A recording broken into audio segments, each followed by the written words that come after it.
Documentaries. Welcome back, everyone. Now, today we're talking about documentaries, and it's a subject that scares a lot of filmmakers because there's a lot less things that you can control compared to shooting feature films, short films, or music videos. There's a lot less planning that can go into it because there's a lot less things that you can plan. A lot of it has to be done run and gun type style, especially if you're abroad.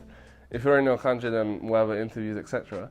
But there's not much that can be planned, especially if you're doing documentaries in war zones, etc. Now, to go over all the stages of production when it comes to making a documentary would be too long.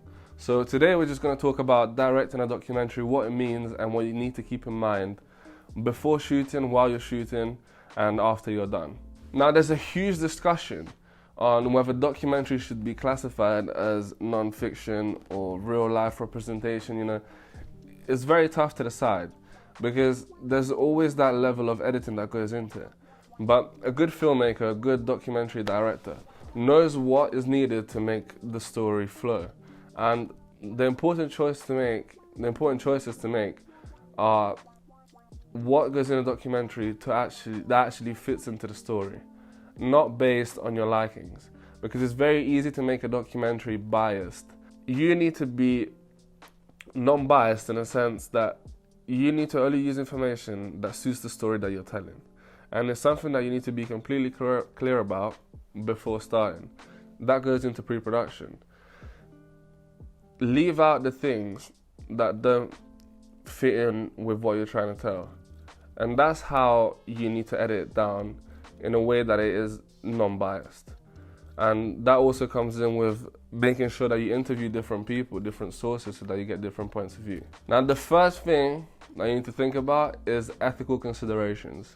And what do I mean by this? Documentary should be a representation of real life. How are you representing the people in your story? Are there any other ethical considerations that you need to think about? Like the effect of your film on contributors, or what will you do if you find out disturbing information? Most times you'll come across things that are probably not very nice to see. And it's up to you to decide whether that goes in your film depending on the audience you're trying to reach, or whether that should be left out.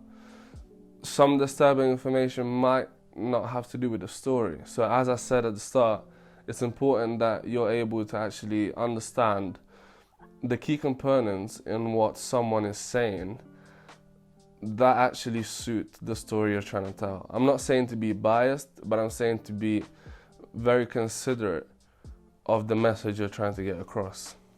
And also, have you fully informed your contributors about the documentary? The most important thing, guys, is to be honest. Anytime that you're making a documentary, it's important to be honest with the contributors, the people that you're interviewing, the people that are involved in the project.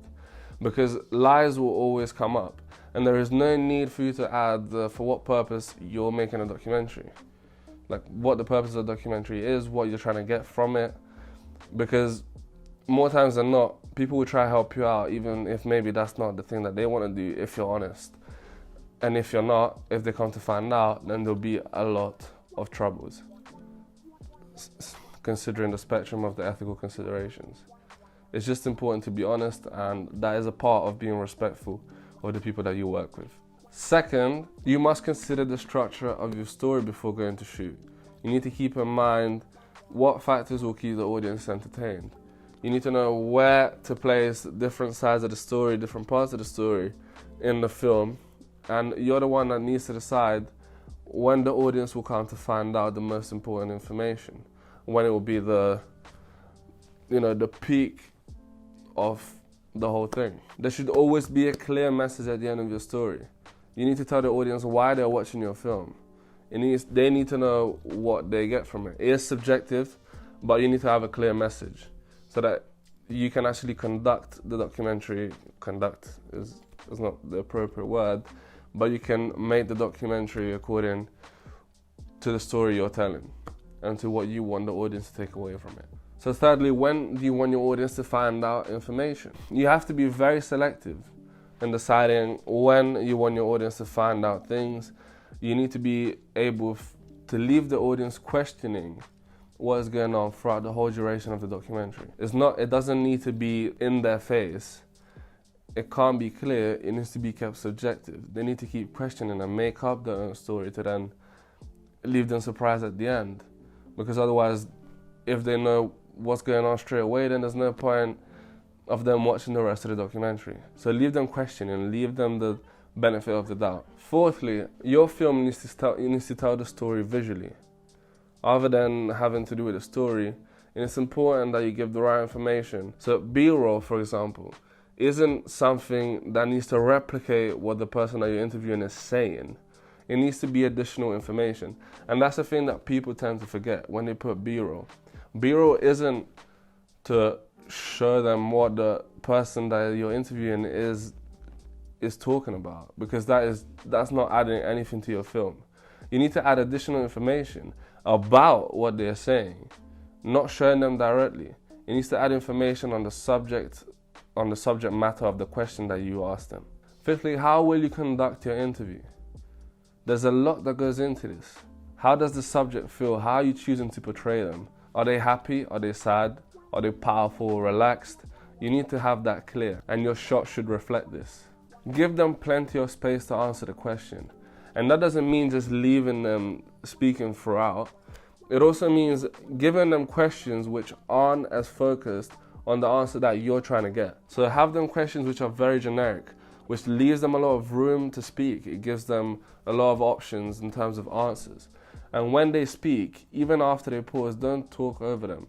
Give them time to pause, and after the pause, just wait, because they might give an afterthought that is usually much more important than what they said. It maybe adds information which is what you actually need, and probably say things that are way better than the answer that they've originally given you, which are usually the ones that make it in the documentary, the things that are intriguing and the things that are important to the evolution of the story. And the last thing, use your team wisely. Communicate. It's important that you communicate with all the team. The team needs to know exactly what you know, every single piece of information. You need to be respectful and mindful of your team. You have to be grateful for their work, because in filmmaking you work as a team, and you only make it happen as a team. It doesn't happen alone.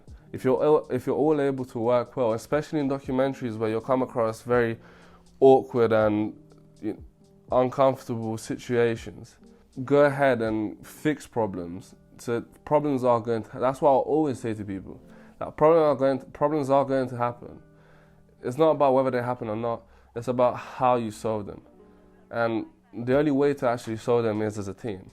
I hope you found this information useful. I don't know how long this video is going to turn out to be. And you could dig a lot deeper into what I said, but the information I've given you is the surface information that you always need to keep in mind in the most basic way possible, so that everyone could understand, from beginning filmmakers to filmmakers that just need general knowledge that maybe never had to shoot a documentary.